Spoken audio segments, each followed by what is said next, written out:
निवेशितस्यात्मनि यत्सुखं भवेत् न शक्यते वर्णयितुं गिरा तदा स्वयं तदन्तःकरणेन गृह्यते स्वयं तदन्तःकरणेन गृह्यते। ఓం శాంతి శాంతి శాంతి. సత్యార్థ ప్రకాశము అధ్యాత్మ సత్సంగానికి వచ్చేసినటువంటి వారందరికీ నమస్తే, స్వాగతం, సుస్వాగతం. ఓం నమస్తే ఆచార్యజీ. సర్వేభ్యో నమో నమః ఆచార్యజీ. నమస్తే. అందరికీ నమస్తే.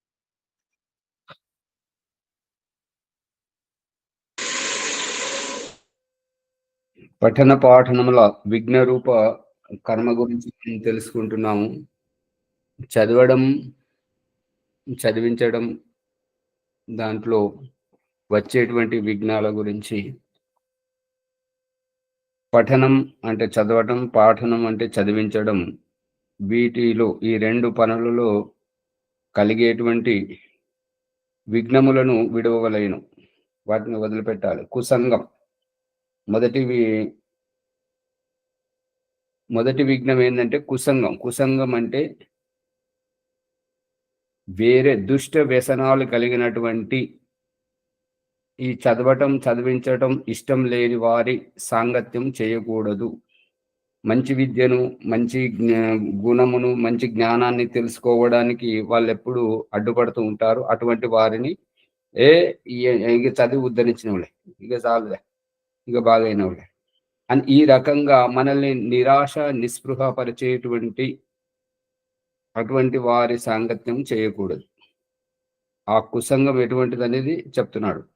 దుష్టులైన అంటే ఎప్పటికీ చిచ్చు పెట్టి తమాషా చూసేటువంటి, ఇతరులను ఇబ్బంది పెట్టేటువంటి స్వభావం కలిగిన వారిని దుష్టులు అంటారు. మరియు విషయాసక్తులు, ఏదైనా వ్యసనం, తాగడం, తినడం, వ్యభిచారం, దొంగతనం చేయడం, ఇటువంటి విషయాసక్తత, ఇటువంటి జనుల యొక్క సాంగత్యం చేయకూడదు. దుష్ట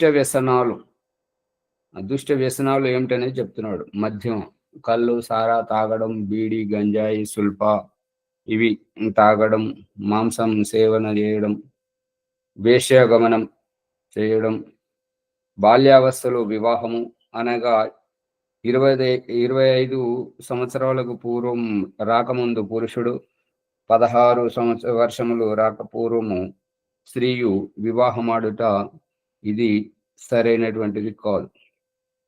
పూర్ణ బ్రహ్మచర్యం పాలింపకుండుట. పూర్ణ బ్రహ్మచర్యం యొక్క కాలం కనీసం తక్కువలో తక్కువ బాల బ్రహ్మచర్యం అంటే 25 సంవత్సరాల వరకు, ఎక్కువ అంటే 48 సంవత్సరాల వరకు ఆదిత్య బ్రహ్మచర్యం కనబడుతుంటది. ఆ బ్రహ్మచర్యాన్ని పాటించాలి. రాజు, తల్లిదండ్రులు, విద్వాంసులు అయినటువంటి వారిని ఈ యొక్క బ్రహ్మచర్యాన్ని పాటించాలి, వారిని గౌరవించాలి. తల్లిదండ్రిని మరియు రాజును, విద్వాంసులను గౌరవించాలి. వేదాది శాస్త్రముల ప్రచారమునందును ప్రేమ లేకుండుట. ఆ ప్రేమ లేనటువంటి దుష్టుల సాంగత్యం చేయకూడదు. ఎవరైతే వేదం చదివితే అయిపోయినవులే, నువ్వు అవుతావులే అని ఆ రకంగా ఎవరైతే వేద శాస్త్రముల ప్రచారము అందు ప్రేమ కలిగి ఉన్నటువంటి వారి సాంగత్యం మాత్రమే చెయ్యాలి. అందుకే దయానంద సరస్వతి సంస్కార విధి, జాతకర్మ సంస్కారం మరియు నామకరణ సంస్కారం వాటిలో ఆశీర్వాదం ఇవ్వడానికి ఎవరికి అంటే వైదిక మతము, వేద సిద్ధాంతం తెలిసినటువంటి వారు, వేదము నెరిగినటువంటి పండితులని మన ఇంటికి పిలవాలి. వేదం చదవనటువంటి వారు, వేద సిద్ధాంతం పూర్తిగా తెలియనటువంటి వారు మరియు వైదిక భావాలను అంగీకరించినటువంటి వారిని మన ఇంటికి పిలిచి పౌరోహిత్యం చేయించకూడదు. అంటే మనకు గురువుగా గురుపదేశం, మన జీవితాన్ని సరైనటువంటి దిశలో వారు స్వయంగానే నడవట్లేదు, ఇక మనల్ని నడిపిస్తుంటారు. అందు గురించి వ్యసన పరులను మరియు ఇతర వేద విరుద్ధమైనటువంటి భావజాలం కలిగినటువంటి వారికి మన ఇంటిలో ప్రాముఖ్యత ఇవ్వకూడదు. అది అభిప్రాయం. అతి భోజనం, ఎక్కువగా తినడం, అతి జాగరణం ఎక్కువగా మేలుకొనడం, అతి జాగరణం చేయుట, ఈ ఎక్కువ మేలుకొనడం అది సరైనటువంటి కాదు. పఠన పాఠనములందు పరీక్షలనిచ్చుకొనుట, పరి చదివించటంలో పరీక్షలివ్వాలి, పాసవ్వాలి, డిగ్రీలు తీసుకోవాలి, ఉద్యోగం జేయాలి అనేటువంటిది. ఉద్యోగం జేస్తే నీకు స్వేచ్ఛ ఎక్కడుంటది? నువ్వు బానిసవైతావు. ఉద్యోగం జేస్తే నువ్వు ఉద్యోగములిచ్చే స్థితికి ఎదుగు. ఉద్యోగం చేసే స్థితిలో ఎవరైనాను ఉంటారు. ఉద్యోగం ఇచ్చేటువంటి స్థితిలోకెళ్ళి నలుగురికి జీవనోపాధి కల్పిస్తే వాళ్ళందరూ నిన్ను ఆశీర్వదిస్తుంటారు. నువ్వే పొట్ట చేత పట్టుకొని ఒకరి దగ్గరికి పోతే అతడు నీ పైనున్నటువంటి వ్యక్తి వ్యసనపరుడు, ఇంకా ఏవైనా దురలవాట్లు ఉన్నట్టయితే తన నిహిత స్వార్థం గురించి నీతోటి ఏ పనైనా చేయించగలడు. అటువంటప్పుడు నీకు ఇష్టం లేకుండా నువ్వు చేయాల్సి వస్తుంటది. అందుకని ఈ పరీక్షలు ఇచ్చుకొనుటలో స్వేచ్ఛ స్వాతంత్రం అనేటువంటిది అంతగా మన వ్యక్తిత్వ వికాసానికి భంగం కలిగించేదే కానీ సరైనటువంటిది కాదు. అందుకే ఈ వేద విద్యను దయానంద సరస్వతి ఈ చదవటం, చదివించటం అనేటువంటి విషయాన్ని చాలా లోతుగా తీసుకెళ్తున్నాడు. ఏది చదివితే మనం బాగుపడుతుంటాం, ఏది చదివితే ఈ సమాజానికి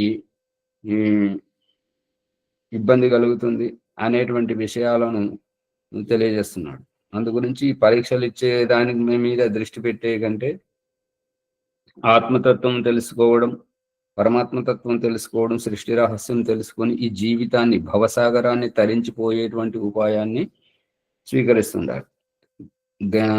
గ్రహించుటలోను, ఈ ఏదైనా సత్యాసత్యమును గ్రహించుటలోను ఇప్పుడు ఏంటంటే దయానంద సరస్వతి సంధ్యోపాసన, అగ్నిహోత్రం చెప్పినటువంటి విధి ఒకటి, ఇప్పుడు అందరూ నడుచుకుంటున్నటువంటి విధి ఒకటి. ఈ రకంగా దయానంద సరస్వతి ఆర్య సమాజ నియమాల్లో చెప్పడం ఏంటంటే సత్యాన్ని స్వీకరించడం, అసత్యాన్ని వదిలిపెట్టడంలో ఎల్లప్పుడూ తత్పరమై ఉండాలి, సంసిద్ధంగా ఈ రకంగా ఉండాలని చెప్తున్నాడు. కానీ వారు ఆ నియమాన్ని చదువుతారు, కానీ ఆచరణ మాత్రం చేయరు. అది వారి విద్యతకి వదిలేయాలి. అటువంటి అప్పుడు ఏంటంటే దయానంద సరస్వతి చెప్తున్నాడు ఏంటంటే సత్యమును కానీ నీ యథార్థమును కానీ గ్రహించుటలోను ఎప్పుడు మరియు గ్రహించుటలో ఆలస్యం చేయరాదు. మరియు ఆలస్యం ఎవరైతే చేద్దాంలే ఇక ఇప్పుడు మనం ఒక్కరం చేస్తే అవుతుందా, అది వేదము చదివితే మన జీవితం ఏం మనకు చదవడానికే రాదు, ఏం అవుతుందా? ఓం ప్రకాష్కు చెప్పడం జరిగింది అంటే వేదం చదివితే ముక్తి కలుగుతుంది. చదువుతుంది, ఆ ఒక్క మంత్రమే సరిగా అర్థం కాదు. ఇక ఈ వేదం చదివితే దాంతో అది ఎప్పుడు మనకు అర్థం కావాలి, ఎప్పుడు మనకు ముక్తి లభించాలి. ఇక దీన్ని బట్టి చూస్తుంటే ఏంటంటే అది ఎవరికి సాధ్యం కాదు అని ప్రగల్భాలు పలుకుతూ ఉంటారు అనమాట. అటువంటి వారు నిరుత్సాహపరుస్తుంటారు అన్నట్టుగా. కపటము గాని చేయుట, కపటం అంటే కపటం ఏంటంటే ఉన్నదొకటి వాస్తవాన్ని దాపరికం చేసి లేనిది నటింపజేయడం, నటిస్తుండడం, దీన్ని కపటం అంటుంటారు. విద్య వలన కలుగు లాభములు సర్వోత్తమమని తెలుసుకొనకుండుట. ఎప్పుడైతే విద్య వలన లాభములు సర్వోత్తమమని తెలుసుకోవడం జరుగుతుందో అప్పుడు జ్ఞానోదయం కలుగుతుంది. ఎప్పుడైతే సర్వోత్తమమని తెలుసుకొనకుండా ఉండడం వల్ల ఏమవుతుందంటే అజ్ఞానంగానే ఉంటుంటది. భగవంతుడు చూపిస్తున్న దృష్టాంతం ప్రకారం ఏంటంటే కనబడే ప్రతి స్త్రీ అమ్మ కాదు, కనబడే ప్రతి పురుష శరీరము నాన్న కాదు. నాన్నలో ఉండేటువంటి ప్రత్యేకతతోటి నాన్నగా గుర్తించబడుతున్నాడు. అమ్మగా ఉండేటువంటి ప్రత్యేకతతోటి అమ్మగా గుర్తించబడుతుంటది. మళ్ళీ ఆ స్త్రీ శరీరంలోనే అక్క, చెల్లెలు అని, మరి నానమ్మ అని, ఆ రకంగా ప్రతి ఒక్కరికి ఇంత రహస్యంగా ఒలిచి ఈ దృష్టాంతంతో మనకు అవగాహన కల్పిస్తున్నాడు. అందుకని భగవంతుడు ఎప్పుడు మనల్ని జ్ఞానవంతులు చేయాలని, తరించాలని చూస్తున్నాడు. అదే విషయాన్ని దయానంద సరస్వతి లోతుగా ఈ యొక్క ప్రయోగశాలలో పరీక్షణ చేస్తున్నప్పుడు ఎటువంటి పరిణామం అయితే వస్తుంటుందో ఆ పరిణామాన్ని దయానంద సరస్వతి ఇది అజ్ఞానము, ఇది జ్ఞానము, ఇటువంటి వారు చెడగొడతారు, ఇటువంటి వారు బాగుపరుస్తారు, ఈ విద్య చదవాలి, ఈ విద్య చదవకూడదని చెప్పేసి ఇంత సూటిగా చెప్తున్నాడు.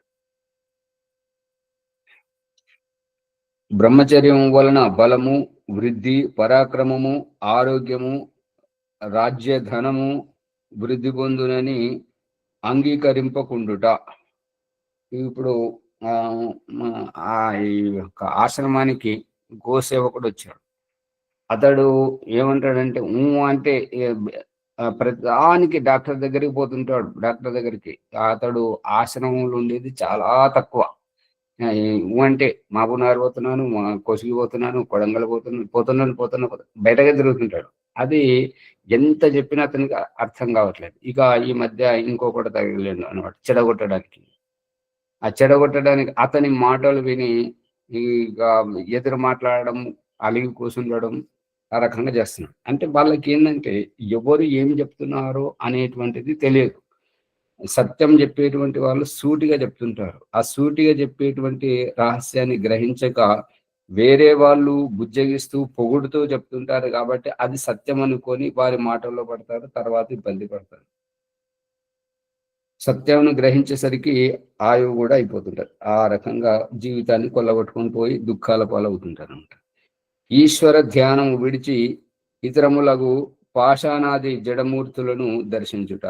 అంటే ఈశ్వరుడు ఎవరైతే మనల్ని పుట్టించాడో, ఎవరైతే మనం ఎలా పుట్టాలో, మనం ఒంటరిగా పుడితే మనము బ్రతకలేమనేటువంటి ఈ విధంగా ఒకటి, నీ ఆత్మవికాసం కలగాలంటే నీవు ఇంకొకరిని ఆశ్రయించి ఉండాలని ఈ రెండు ఉద్దేశాలతోటి తల్లిదండ్రుల కడుపును పుట్టించడం, మన శరీరాలు ఏ పదార్థాలతోటైతే జీవించి ఉంటాయో ఆ ఆహార పదార్థాలను మొదటగా చనుబాలతోటి తల్లి దగ్గర, ఆ తర్వాత తండ్రి ద్వారా ప్రకృతిలో ఉండేటువంటి అన్న ఔషధులను మనకు సమకూర్చ చేసి మనల్ని పెంపొందింపజేయడం, మరియు మనకు ఈ బంధ మోక్షములు అన్ని విషయాలు తెలియజేస్తున్నటువంటి, అంత వ్యవస్థ చేస్తున్నటువంటి ఆ పరమేశ్వరుని విడిచి ఇతరులైనటువంటి ఈ రాళ్ళు రప్పలను, ఈ జడ పదార్థములను దర్శించుట, పూజించుటలో వ్యర్థముగా కాలము గడుపుట తల్లిదండ్రులు, అతిథి,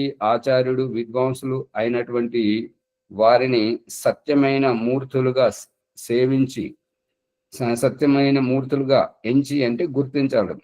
ఆ రకంగా వీరే ప్రత్యక్ష దేవతలు, తల్లియే ప్రత్యక్ష దైవము, తండ్రియే ప్రత్యక్ష దైవము, అతిథి దేవో భవ, ఆచార్య దేవో భవ అని విద్వాంసులను సత్యమైన మూర్తులుగా గుర్తించి సేవ, సత్సంగములు చేయకుండుట అను ఇవన్నీ పఠన పాఠనములకు విఘ్నమును కలిగించును. అందు గురించి వీటి నుంచి జాగ్రత్తగా ఉండాలి. వర్ణాశ్రమ ధర్మములను వదిలి ఆచార్య ఇక్కడ ఒక చిన్న సందేహం. ఈ తల్లి, తండ్రి, ఆచార్యుడు, విద్వాంసుల అది ఫోటోలు పెట్టుకుని పూజించాలా? మరి ఇక్కడ మూర్తులు పూజించమంటున్నాడు. కదలాడుతున్నటువంటి వారు ఇప్పుడు ఏంటంటే పూజ అంటే ఏంటిదంటే పూజానామ యథాయోగ్య వ్యవహార. ఇప్పుడు ఇంటికి వచ్చినటువంటి వ్యక్తికి కావలసినటువంటిది ఏంటిదంటే పలకరింపు, వారికి అతిథి మర్యాదలు కావాలి. అవి మనం చేయలేదనుకోండి, ఆ వ్యక్తి బాధపడతాడు, మళ్ళీ ఇంకోసారి రావాలంటే మన దగ్గరికి రాడు. ఇక్కడ ఈ పాషాణము, ఈ రాళ్ళ రెప్పలు అయితే ఏంటంటే ఇప్పుడు ఇతర మతస్థులు వచ్చి దాన్ని అవమానపరుస్తున్నా, ఇరగొడుతున్నా, పాడైపోతున్నా అవి ఏం చేసి ఆత్మరక్షణ చేసుకోలేకుంటుంది. కానీ ఈ తల్లి, తండ్రి, గురువు, ఆచార్యుడు, విద్వాంసులు వీళ్ళంతా ఏం చేస్తున్నారంటే మన కోసం తల్లి మనకు శారీరక జన్మనిస్తుంది, తండ్రి పెంచి పోషించి ప్రయోజకులను చేస్తూ మన కాళ్ళ మీద మనల్ని నిలబెట్టి మనం నిలదొక్కున్నాక తన జీవితాంతం సంపాదించింది మనకు దారపోస్తూ మనల్ని ఐశ్వర్యవంతులను చేస్తాడు. గురువు తన దగ్గర ఉన్నటువంటి విద్యతోటి మనల్ని తెలివిమంతులను చేసి సమాజంలో మనకంటూ ప్రత్యేక గుర్తింపునిస్తాడు, గుర్తింపజేస్తుంటాడు. అందు గురించి ఎవరు చేసినా మన గురించే చేస్తున్నారు. కాబట్టి వాళ్ళ పూజ కాదు, వాళ్ళకు యథాయోగ్యమైనటువంటి సేవ చేయాలి. అందుకే ఇక్కడ దయానంద సరస్వతి చెప్తున్నాడు కదా, సేవ సత్సంగం. వారు మూర్తులుగా ఎంచి, మూర్తులుగా గుర్తించి సేవ, వారికి ఏమేమి అవసరం, మనకు ఏవైతే అన్నపానీయాలు, వస్త్రములు, ఆమోద ప్రమోదము, ఇవన్నీ మనకి ఎట్లయితే అవసరం ఉంటాయో వారికి కూడా యథాయోగ్యంగా సేవ చేయాలి. సత్సంగం, వారి దగ్గర కూర్చుండి విద్య అంటే ఏంటిది, అవిద్య అంటే ఏంటిది, జ్ఞానం అంటే ఏంటిది, అజ్ఞానం అంటే ఏంటిది, ఆ విషయాలను తెలుసుకోవడం, సత్సంగం చేయడం. ఈ రకంగా చేసినటువంటి వారు ఉత్తములు అవుతుంటారు. ఎవరైతే ఈ రకంగా సేవా సత్సంగములు, తల్లిదండ్రులని ఇంట్లోంచి వెళ్ళగొట్టడం, మరియు కొట్టడం, తిట్టడం, చంపడం, ఇటువంటివి చేసినందువల్ల దీనితోటి వారికి శాపనార్థాలు లభించడం వల్ల ఆయుష్లో క్షీణించడం మరియు అన్ని రకాల వారికి నష్టమే జరుగుతుంటది. కాబట్టి అటువంటివి చేయకుండా ఉండాలి. ఇటువంటివి చేసినటువంటి వారు మంచి చేసినటువంటి మంచి సాంగత్యంలో ఉన్నటువంటి మంచి వ్యక్తులతో కలిసి ఉంటే మంచి విషయాలు తెలుసుకుంటారు, చెడ్డ వ్యక్తులతో ఉంటే చెడ్డ విషయాలు తెలుసుకుంటారు అనేటువంటిది అభిప్రాయం. ఇక్కడ చేయకుండుట అని రాసింది కదా, మరి చేయకుండుట, సేవ చేయకుండుట, తల్లిదండ్రుల సేవ చేయకుండుట, సత్సంగములు చేయకుండుట అనేటువంటి ఇవి అన్నీ పఠన పాఠనమునకు విఘ్నమును కలిగించును. చేయకుంటే విఘ్నాలు కలిగిస్తాయి, చేస్తే చేయకపోవడం మూలాన తెలుసుకోలేకపోతున్నాము అనేది. వర్ణాశ్రమ ధర్మములను వదిలి ఊర్ధ్వపుండ్రము, త్రిపుండ్రము, ఇతర తిలకములు, కంఠమున మాలాధారణము, ఏకాదశి త్రయోదశ్యాది వ్రతాచరణము, కాశ్యాది తీర్థములు, రామకృష్ణ నారాయణ శివ భగవతి గణేశాది నామస్మరణము వలన పాపములు దూరములగును అను విశ్వాసము, పాషండుల ఉపదేశము వలన విద్యనభ్యసించుటలో అశ్రద్ధ చేయుట, విద్య, ధర్మము, యోగము, పరమేశ్వరోపాసనలు లేఖయే మిథ్యాబోధకములైన పురాణ నామక భాగవతాది కథల వలన ముక్తి కలుగునని అంగీకరించుట, లోభముతో ధనాదులందు ప్రవృత్తి కలిగి విద్యయందు ప్రీతి లేకుండుట, ఇటునటు వ్యర్థముగా తిరుగాడుట మొదలైన మిథ్యా వ్యవహారములందు చిక్కుపడి బ్రహ్మచర్యము, విద్య వలన కలుగు లాభము నుండి వంచితులై రోగులు మూర్ఖులునై ఇందురు. వర్ణాశ్రమం, బ్రహ్మచర్యాశ్రమము,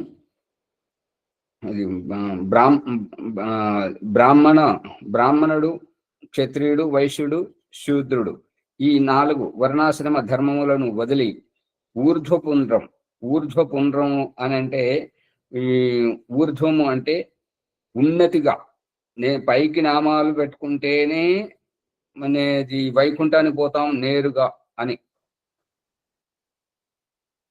త్రిపుండ్రం అంటే 3 నామాలు పెట్టుకుంటే, ఇతర తిలకములు. ఊర్ధ్వపుండ్రము అనేటువంటిది ఒకే గీత ఈ బ్రికుటి నుంచి మస్తకం మీదుగా తల వెంట్రుకల వరకు పైకి తీసుకుపోతుంటారు. దీన్ని ఊర్ధ్వపుండ్రం అంటారు. త్రిపుండ్రము అని అంటే 3 నామాలు. 3 నామాలలో ఈ ఎడమ కుడిదేమో వేరే రంగులో పెడతారు, మధ్యలో రంగు పెడతారు. ఈ పక్కలకు ఉన్నటువంటి ఎర్ర రంగు కుంకుమతో పెట్టుకుంటే మధ్యలో ఉన్నటువంటిది విభూతితో పెట్టుకుంటారు. ఆ రకంగా 3 త్రిపుండ్రాలు. ఇతర తిలకములు ఒకరు గుండ్రంగా పెట్టుకుంటారు, ఇంకొక రకంగా పెట్టుకుంటారు. ఇంకా కంఠమున, మెడలో మాలధారణం చేస్తారు. ఏకాదశి అంటే దయానంద సరస్వతి ఇవేం చెప్తున్నాడు అనంటే, నీవు ఈ పుండ్రం పొడవు నామం పెట్టుకుంటే, 3 నామాలు పెట్టుకుంటే, అడ్డనామం పెట్టుకుంటే, గుండ్రడి బొట్టు పెట్టుకుంటే, నీవు భక్తుడివి అని అనుకుంటే ఈ విషయం భగవంతుడికి తెలియదా? మరి పుట్టించేటువంటి భగవంతుడు ఆ గుండ్రని బొట్టుతోటి, ఆ 3 నామాలతోటి, ఆ ఒక ఊర్ధ్వపుండ్రం ఒకే ఒక పొడుగు బొట్టుతోటి, అది అడ్డం బొట్టుతోటి, ఈ రకంగా పుట్టించేవాడు కదా. భగవంతుడు అట్లా పుట్టిస్తలేడు అంటే ఇవన్నీ అనవసరము. వీటిలో పడి ఇక మన బలహీనతలను శత్రువుకు చూపించకూడదు. ఈ యొక్క బొట్టుకు కట్టుబడి ఉంటే వాళ్ళు వచ్చేసి ఆ బొట్టును చెరిపేసినప్పుడు మనకు బాధ కలుగుతుంది. ఇప్పుడు ఈ యొక్క యజ్ఞోపవీతం గురించి ప్రాణప్రదంగా కట్టుబడి ఉండి యజ్ఞోపవీతమే నా సర్వస్వం అని అనుకున్నప్పుడు వాళ్ళు విదేశీయులు వచ్చి ఆ యజ్ఞోపవీతాన్ని తెంపేయడం ద్వారా ఎంతో మంది నిద్రాహారాలు మాని భోజనం మాని ఆత్మహత్య చేసుకున్న వారు ఉన్నారు.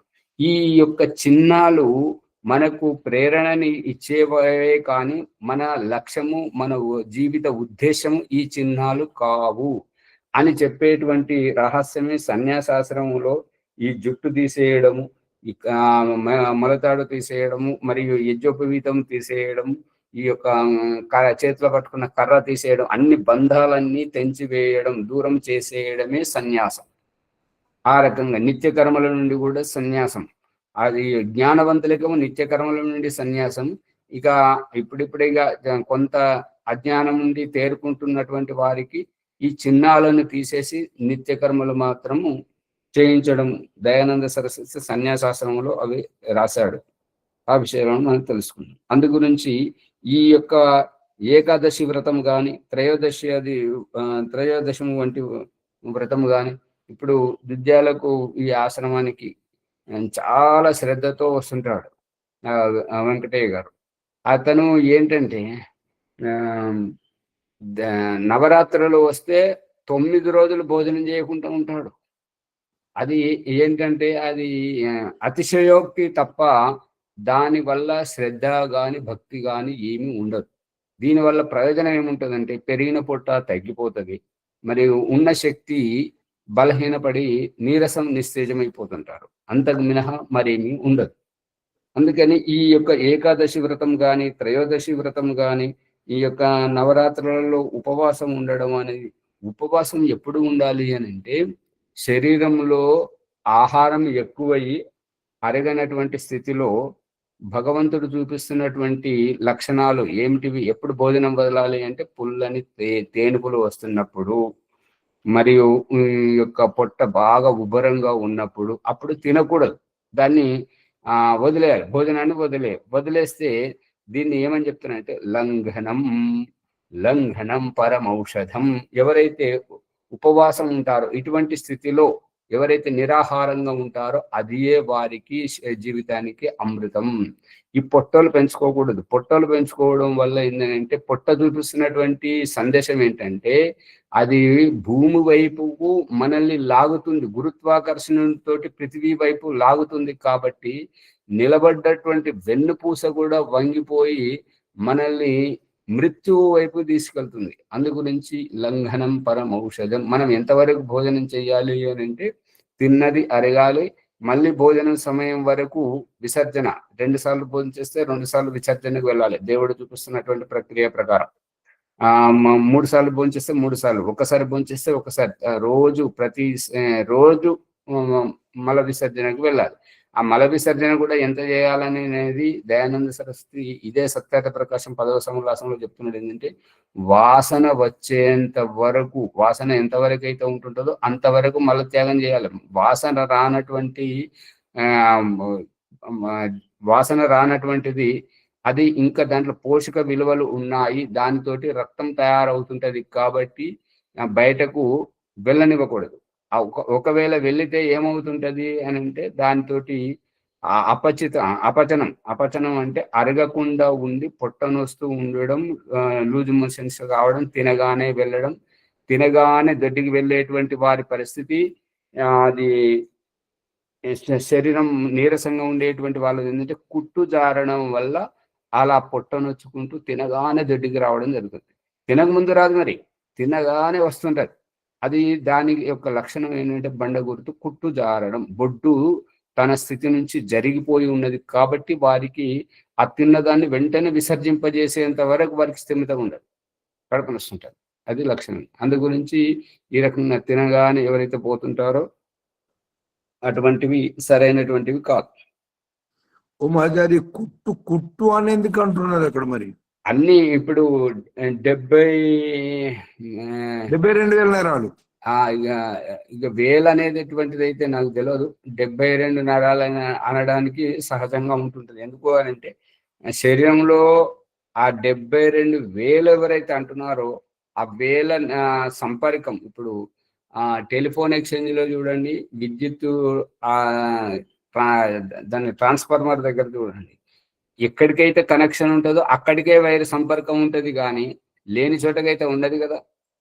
ఆ రకంగా నాభి దగ్గరకు అన్ని అవయవాల నుండి సంపర్కం ఉన్నది. కాబట్టి ఇప్పుడు అందుకే స్నానం చేసేటప్పుడు ఇప్పుడు కొత్తగా చాలా చెప్తుందంటే నేవల్ థెరపీ,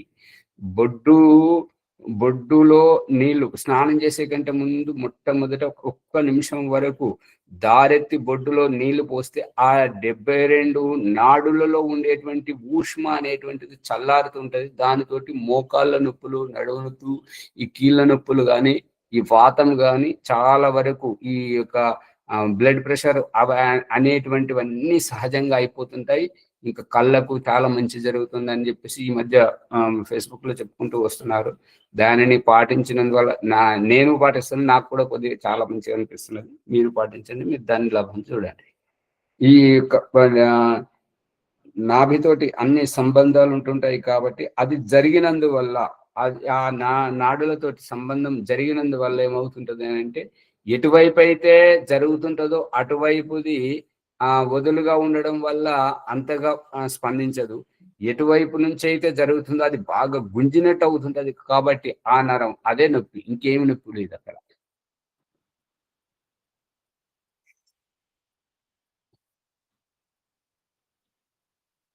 ఈ త్రయోదశము వంటి వ్రతాచరణం అంత మిథ్యే, అబద్ధం. కాశీ ఆది తీర్థస్థానం. ఇప్పుడు ఢిల్లీ వెళ్తున్నటువంటి వారు హరిద్వారు, అయోధ్య, కాశీ ఇవన్నీ చూసుకొని వస్తామని చెప్పేసి తీర్థయాత్రలు అంటున్నారు. ఈ తీర్థయాత్రలు ఇవి కాదు. తీర్థము అంటే తరింపజేసేటువంటి ఈ తీర్థయాత్ర దేనితోటి తరిస్తుంటారు అంటే సత్యంతో తరిస్తుంటారు, జ్ఞానోదయంతో తరిస్తుంటారు.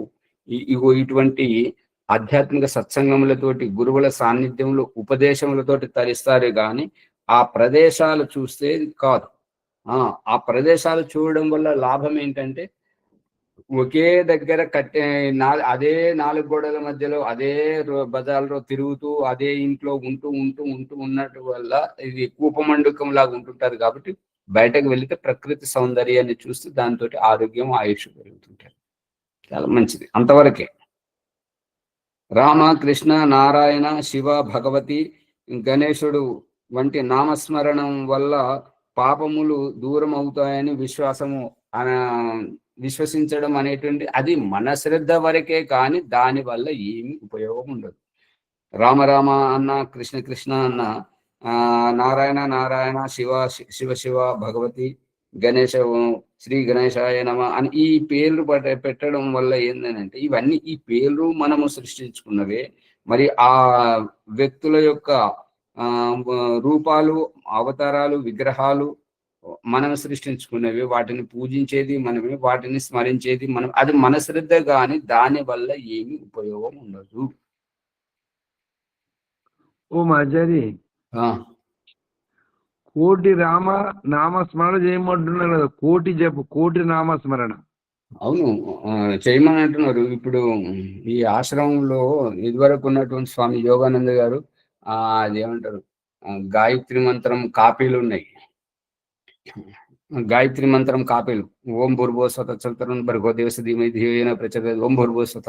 ఇవి ఎన్ని, ఒక 1000 రాస్తారా, 1116 రాస్తారా, 1,00,000 రాస్తారా, దాంతో ఇది అవుతుంటది, అది అవుతుంటదని వీళ్ళు గాయత్రి మంత్రంతో. ఇంకా వేరే వాళ్ళు రామరామ రాయమని వాళ్ళు, కృష్ణ కృష్ణ హరే రామ హరే కృష్ణ రాయమని ఇంకొకరు, శివ శివ రాయమని ఇంకొకరు. ఎవరికేది అర్థమైతే అది, దాంతో కాలక్షేపం మినహా వచ్చి ఒరిగేది ఏమీ లేదు. దయానంద సరస్వతి ముందు ప్రక్రియలో చెప్తుంటాడు ఏంటంటే, మరి ఈ జపం వల్ల ఏం ఉపయోగం అంటే ఆ శబ్దాన్ని మర్చిపోలేం. రామరామ అని చేసినా, శివ శివ అని చేసినా, ఓం ఓం అని చేసినా, భూర్భువ స్వహ అని చేసినా ఆ శబ్దాలను మర్చిపోం. అంతవరకే. ఇంకా అంతకంటే ప్రయోజనం దాని ప్రయోజనం ద్వారా ఆధ్యాత్మికత ఏం లాభం కలగదంటారా? ఏమి జరగదు. అది ఇంకొక మా మంచిదని అనకూడదు, చాలా దుర్మార్గమైనటువంటిది. ఇంకోటి ఏంటంటే ఆ శబ్దాలకు మించి ఇంకొక దాన్ని స్వీకరించదు, అంతే. ఇంకొక వేద మంత్రాన్ని స్వీకరించదు. ఆ పరిస్థితి ఎటువంటిది అని అంటే, ఈత నేర్చుకోవడానికని నదిలోకి వెళ్ళి ఆ బట్టలు వేసేసి ఆ నీళ్ళలో వెళ్ళి ఆడ నిలబడడానికి ప్రయత్నం చేశాడు ఆ బండ మీద. అది సర్వం దాన్ని దడని పడ్డాడు. అమ్మో, ఈ నీళ్లకు నేనంటే ఇష్టం లేనట్టున్నది, నన్ను పడగొట్టింది, నేను మునిగిపోతాను, నేను నేర్చుకోనని చెప్పేసి ఊరుకున్నాడంట. మరి ఈత ఎట్లా నేర్చుకుంటావు అంటే, నేను నేర్చుకునే నీళ్ళలోకి వస్తాను. నీళ్ళలోకి వస్తే నీళ్లు నన్ను పడగొడుతుంది అని చెప్పేసి. అర్థమవుతుందా లేదా? అందరు ఊరిగా కూర్చుంటున్నారు. రజనీ అమ్మగారు, నీళ్లు లేకుండానే ఈత నేర్చుకుంటాడు. అదే మరి. ఇప్పుడు నీళ్ళలోకి వచ్చి ఉత్సాహంతో ఉరికొచ్చి బట్టలు వేసేసి వచ్చి నీళ్ళలో అది ఆ బండ మీద నిలబడతా అని చెప్పేసి బండ ఎక్కింది. దాని మీద పాకురు సర్రం దడాన పడ్డాడు. పడగడబడి ఒకటే లేచి బయటపోతుంది. ఏమైంది అంటే, ఈ నీ చెరువుకు నేనంటే ఇష్టం లేదు, నన్ను పడగొడుతుంది, నన్ను ముంచేస్తుంది, చంపేస్తుంది, కాబట్టి నేను రాను, నేను ఈత నేర్చుకొని వస్తా అని చెప్పేసి పోతుంది. ఏడ నేర్చుకుంటాడంటే బెడ్రూమ్ లో పరపల మీద నేర్చుకుంటాడు. ఆచార్యజీ, అది ఇప్పుడు ఈ నామ జపము రాయడం వలన కొందరికి ఏకాగ్రత పెరుగుతుందేమని. ఏకాగ్రత పెరగదు, ఏమీ పెరగదు. మళ్ళీ అది ఏంటంటే ఆ దయానంద సరస్సు చెప్తున్నాడు, ముందు ప్రకరణలో వస్తుంది, ఆ ఒక్క శబ్దాన్ని మర్చిపోలేరు. ఆ ఒక్క శబ్దమే వాళ్ళు పడుకున్న కళలలో కూడా అదే శబ్దం వస్తుంటుంటది. మాట్లాడిన కాలగా అది ఎప్పుడని ఇప్పుడు ఇది ఎట్లుంటదంటే, వీళ్ళు చేతికి పెట్టుకుంటారు, హరే రామ హరే రామ హరే రామ హరే కృష్ణ కృష్ణ కృష్ణ రమ రామ అని ఇది జపం చేస్తుంటారు కదా. వాళ్ళు చేసుకుంటూ ఏమంటారు, అదే ఆ పద్దులు తీసుకొచ్చినవరా, వాళ్ళ దగ్గర డబ్బులు తీసుకొచ్చినవరా అని అంటుంటారు. అది కుక్క అదిగో నేను భిక్షగాడు వస్తే నేను ఇంకా జపమే చేసుకుంటాను, నా జపమే కాదు, తర్వాత రాపో అని ఈ మాటలు కూడా జపంలోనే చెప్పేస్తుంటారు.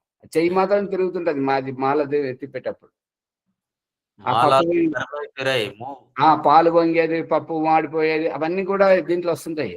అమ్మ చూడమ్మా, నేను జపం చేసుకుంటున్నా, వాడు పప్పు మాడిపోతుంది. అయితే ఇక్కడ ఏం పని లేని వాళ్ళు వృద్ధులు ఉంటారు కదా ఆచార్యజీ, ఆ వృద్ధులకు ఏ పని ఉండదు కాబట్టి వేరే ఆలోచనలు చేసే బదులు రాయడం మంచిదేమనిపిస్తుంది. రాయడం దయానంద సరస్వతి ఏమంటాడంటే, ఒకసారి సభలో ఈ ధర్మ ప్రచారం చేస్తున్నప్పుడు ఒక వయోవృద్ధురాలు లేచి, స్వామి నువ్వు చెప్పేది చాలా మంచి సందేశం చెప్తున్నావు, నువ్వే గనక నేను వయసులో ఉన్నప్పుడు వచ్చుంటే నేను నా జీవితాన్ని తరింపజేసుకునేదాన్ని, నా వయసు అంతా అయిపోయిన తర్వాత ఇప్పుడు ఈ చివరి సమయంలో వచ్చావు, నువ్వు చెప్పింది నేను చేయలేను, చేయాలంటే నా శరీరం సహకరించలేదు, ఇప్పుడు బట్ నేనేం చేయాలి అని అడిగితే దయానంద సరస్వతి ఏమన్నాడంటే, నీకు తెలిసింది కదా, నిన్ను పుట్టించినటువంటి ఆ భగవంతుడి గురించి తెలిసింది కదా, అందుకని ఓం రక్షక ఓం రక్షక ఓం రక్షక, నాకు నా జీవితానికి సరైనటువంటి దిశ చూపెట్టు తండ్రి, ఓం రక్షక ఓం రక్షక, ఇదే జపం చెయ్యి. నీకు నీ జీవితంలో వచ్చేటువంటి బాధలు, నువ్వేం కోరుకుంటున్నావో అవన్నీ ఈ మనుషులకు తోటి పంచుకుంటే, ఇవాళ విన్నటువంటి వారు రేపు అవే మాటలతోటి మనల్ని హింసిస్తుంటారు, తిడుతుంటారు.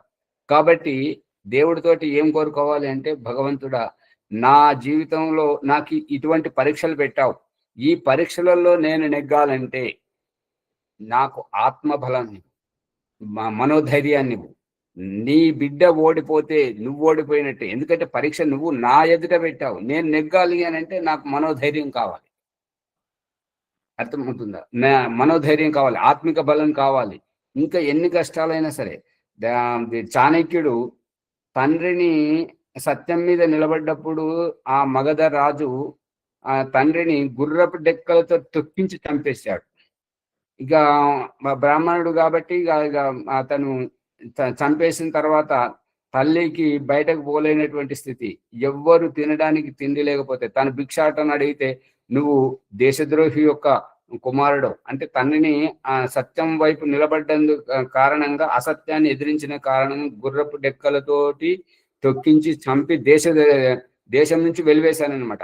అందుకని దేశద్రోహి అని ముద్ర వేశాడు ఆ రాజు, చాటింపు చేశాడు.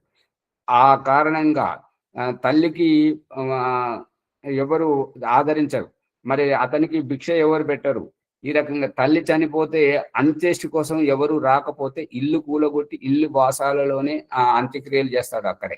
మరి అతడు అది విడిచిపెట్టి తక్షశిలకు పోతుంటాడు. అతను ఏం కోరుకుంటాడంటే జీవితంలో, భగవంతుడా ఎన్ని కష్టాలైతే ఉన్నాయో అన్నీ నాకు ఇప్పుడే ఇవ్వు. అంటే దీని అభిప్రాయం ఏంటంటే ఈ పరిస్థితి కూడా మారిపోతుంది, ఈ కష్టాలు పోతాయి, మళ్ళీ సుఖం వస్తుంది, దినం పోతుంది, రాత్రి వస్తుంది, రాత్రి పోతుంది, దినం వస్తుంది, ఏ పరిస్థితి ఉన్నా అన్నీ మారిపోతుంటాయి అనేటువంటిది రహస్యం. అందు గురించి ఏది శాశ్వతం కాదు, అన్నీ అశాశ్వతములే. తెలివైన వారు కష్టాలను కోరుకుంటారు. ఇక తెలిసిన వారు ఏమంటారంటే మాకు సుఖాన్ని ఇవ్వాలి దేవుడా, మాకు కష్టాలు వద్దు, మా కష్టాలను గట్టెక్కించు అని కోరు.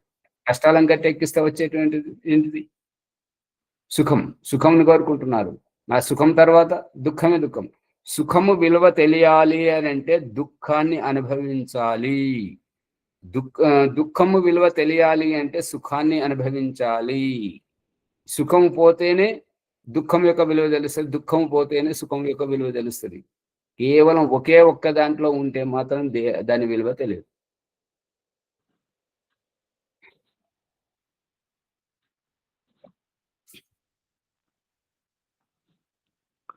ఆచార్య, ఓం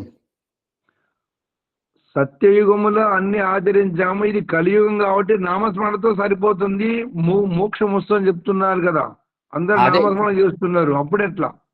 ఇప్పుడు ఇదే విషయంలో ఇప్పుడు ఒక వారు వచ్చారు, శ్రద్ధతో వచ్చారు. వారిది కాదు, ఇప్పుడు ఇంటింట ఉన్నటువంటి వారి సమస్య. ముందు ప్రణవముని గారి ఇంట్లో కూడా ఉండే, జయమ్మ గారికి కూడా ఇదే విషయం ఉండే. ఏంటంటే పూజ చేయాలి అనేటువంటిది, గణేషుని పూజ చేయాలి, రాముని పూజ చేయాలి, పూజ చేస్తేనే మనకు భక్తి పెరుగుతుంది అని అంటుంటారు. కానీ అక్కడ పూజ చేస్తున్నటువంటి, ఇక్కడ చెప్తున్నాడు కదా, రామ, కృష్ణ, నారాయణ, శివ, భగవతి, గణేశం వంటి నామస్మరణ అని చెప్తున్నాడు కదా.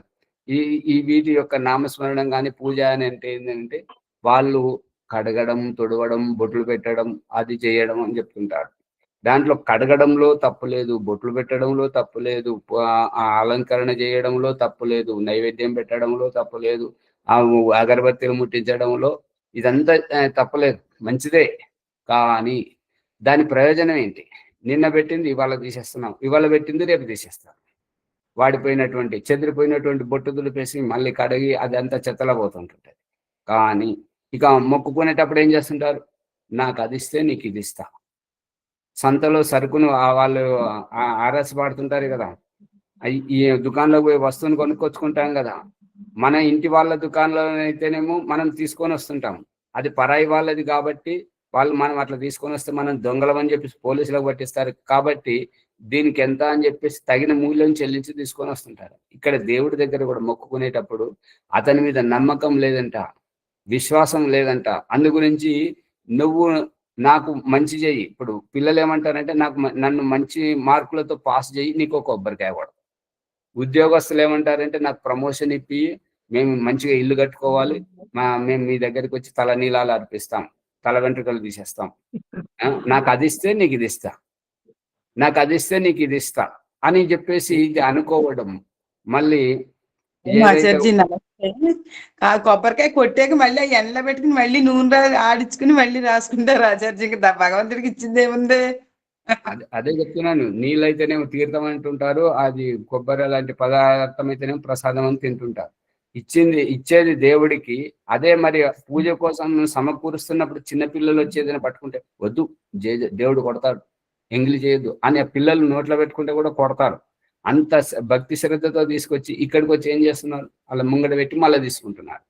అదే ఇంటికి పోయినటువంటి అతిథి, ఇవన్నీ చాలా ఉంటుంటాయి. అందుగురించి దయానంద సరస్వతి పరిస్థితి మారాలంటే ఏం చేయాలంటే ఇదే చెప్తున్నాడు కదా, సత్య గ్రంథాలు చదవాలి, వేద శాస్త్రాలు చదవాలి, భగవంతుడి యొక్క ఆజ్ఞను పాటించాలి. భగవంతుని యొక్క ఆజ్ఞ పాటించడం అంటే వేదంని చదవడం, వేదంని చదవడం అంటే భగవంతుడి యొక్క వేలు పట్టుకొని నడవడం, అతన్ని ఎటువైపు నడిపిస్తే అటువైపు నడవడం. ఇంకా వేదమును విడిచిపెట్టాము అని అంటే భగవంతుని విడిచిపెట్టి మనుషులు గురువులను పట్టుకోవడం. ఇది దిగ్భ్రమితం అవుతుంది. మన జీవితాలు కొల్లగొట్టుకుపోయేటువంటిది ఇక్కడే. అందుకని ఓం ప్రకాష్ చెప్పేది ఏంటంటే, మీరు వేదం చదవండి. వేదము మీకు తప్పులు పోతాయి, చదివేటప్పుడు తప్పులు పోతున్నాయి అని అంటే ఆ తప్పులకు వర్తించేటువంటి పాపం అంతా ఈ ఓం ప్రకాష్కు తగలనివ్వండి. మీరు మాత్రం పుణ్యం సంపాదించుకోండి. కానీ వేదం మాత్రం చదవండి. వేదం చదవాలి. నేను అదే చేస్తున్నా ఆచార్య. అట్లాగే చేయాలి. వేదం చదవాలి. పరిస్థితి చేస్తున్నాను ఆచార్య. ఇంకా ఋగ్వేదంతో మంత్రాలు ఆగుతిస్తాను ఆచార్య. రెండోసారి చదువుతున్నాను. చాలా ఇప్పుడు ఎవరైతే ఈ వేదం చదువుతుంటారో కావాలని తప్పులు చేస్తే అది మీకు వర్తిస్తుంటది. తెలియక తప్పులు జరిగితే ఆ పాపం ఏదైతుందో ఓం ప్రకాష్కు తగలనివ్వండి. ఎంతమంది అయినా ఎన్ని పాపలు తప్పులు పోతున్నాయని మీరు వేదాన్ని పక్కన పెడుతున్నారు కదా, ఆ పక్కన ఎందుకు పెడుతున్నారు అంటే తప్పులు పోతే పాపం వస్తుంది. ఆ పాపం ఓం ప్రకాష్కు తగలనివ్వండి. మీరు మాత్రం పుణ్యం వేదం చదివి పవిత్రులు కానీ. శ్రద్ధ ముఖ్యం ఆచార్యజీ. శ్రద్ధ ఉండటంతోనే అదే పరమేశ్వరితో సాంగత్యం ఉంటుంది. ఇప్పుడు ఈ మాట్లాడుతున్నటువంటి సువర్తలమ్మ గారిని చూడండి. వేదం తాను ఎప్పుడు మొదలు పెడతాయి. ఇప్పుడు వారు మురళి గారు చదివితే వింటుండదంట. కాదు, మీరు కూడా చదవాలి. ఇంకా వరలక్ష్మి గారు మొదట ఏం చేసేది అంటే, మా చదివినప్పుడు ఏదైతే ఆ మంత్రం విషయంలో అర్థమవుతుందో వెంటనే రాసేది. స్వస్తివాచనం కానీ శాంతికరణం కానీ తన సొంత ఆలోచన. కానీ ఎవడో దుర్మార్గుడు చెప్పిండు అట్లా రాయకూడదు అది ఇది అని అంటే మళ్ళీ మానుకోవద్దు. అది తప్ప రాస్తూ పోతుంటే మనకు జ్ఞానం పెరుగుతుంది. మనం రాయాలి. మన సంగ్రహం, మన జ్ఞానం అది తెలిసినప్పుడు ఎవరైనా విద్వాంసులు వస్తే ఈ మంత్రం పట్ల నాకు ఇలా అనిపిస్తుందండి, ఇది ఎంతవరకు సత్యం అని అడగాలి. సందేహ నివృత్తి చేసుకోవాలి. దాని ద్వారా మన బుద్ధి వికాసం జరుగుతుంది, వ్యక్తిత్వ వికాసం జరుగుతుంటది, మనకు జ్ఞానోదయం అవుతుంటది. ఇప్పుడు మనం రాస్తున్నాను ఆచార్య సంస్కృతము. రాయాలి, రాస్తే మంచి. అది మునిగారు, దీంట్లో ఆ దేవుముని గారు ఉన్నారు, వారు చాలా ప్రముఖంగా ఏదైనా సరే రాస్తుంటే ఏంటంటే ఒక్కొక్క అక్షరం రాస్తుంటాము కాబట్టి బుద్ధిలో కూర్చుండిపోతుంది. రామకృష్ణ నారాయణ శివ భగవతి గణేశాది నామస్మరణం వలన పాపములు దూరము లగునను విశ్వాసము పాషండుల ఉపదేశం. వీటి యొక్క రామకృష్ణ నామస్మరణం చేస్తే పాపాలు దూరం అవుతాయి అనేటువంటి విశ్వాసం అనేటువంటిది మన అజ్ఞానమే. మళ్ళీ పాషండుల ఉపదేశము అంటే పాఖండము అంటే సత్యమును కాకుండా ఉన్నది లేనట్టుగా లేనిది ఉన్నట్లుగా ఎదుటివారు ఏ శబ్దాలతోటైతే ప్రభావితం అవుతుంటారో మన వశంలోకి వస్తుంటారో అటువంటి మాయలు చూపెట్టేటువంటి వారు, అటువంటి నటన చేసేటువంటి వారిని పాఖండులు అంటారు. పాషండులు అంటారు. అటువంటి వారి ఉపదేశం వలన విద్యను అభ్యసించుటలో అశ్రద్ధ చేయుట. అంటే ఇప్పుడు విద్యను చదివించటము, వినిపించటములో అశ్రద్ధ ఎవరైతే చేస్తుంటారో ఇది సరైనటువంటిది కాదు. ఈ పాషండుల ఉపదేశం వినేటువంటి వారే ఈ విద్యను అభ్యసించుటలో అశ్రద్ధ చేస్తారు అనేది అభిప్రాయం. ఇక్కడ విద్య, ధర్మము, యోగము, పరమేశ్వర ఉపాసనలు లేకయే మిథ్యాబోధకములైన పురాణ నామక భాగవతము వంటి కథల వలన ముక్తి కలుగునని అంగీకరించుట. ఇప్పుడు విద్య అంటే సరైనటువంటి జ్ఞానోదయం. ధర్మము అంటే కర్తవ్య బోధ, ఏది చెయ్యాలి ఏది చేయకూడదు అనేది. యోగము అనేటువంటిది ఆత్మను పరమాత్మతో ఏకీభవింపజేసుకుని సంయోగపరుచుకొని భగవంతుణ్ణి తలుసుకుని మనం చేసేటువంటి అభ్యాసంను యోగం అంటుంటారు. పరమేశ్వర ఉపాసనలు ఇటువంటివి లేకయే మిథ్యాబోధ. మిథ్య అంటే అబద్ధం, ఉన్నదానికి లేనిది, లేనిదానికి ఉన్నదనేటువంటి బోధకములు, అటువంటి కల్పితములు ఈ యొక్క పురాణం అనేటువంటి పురాణము వంటి భాగవతము వంటి కథల వలన ముక్తి కలుగునని అంగీకరించుట నితాంత అజ్ఞానము. ఇది సరైనటువంటిది కాదు. ఇక లోభముతో ధనాదులందు ప్రవృత్తి కలిగి విద్యయందు ప్రీతి లేకుండుట. లోభముతోటి ఇప్పుడు ఏంటంటే దీంట్లో సంస్కృతంలో ఒక సామెత ఏంటంటే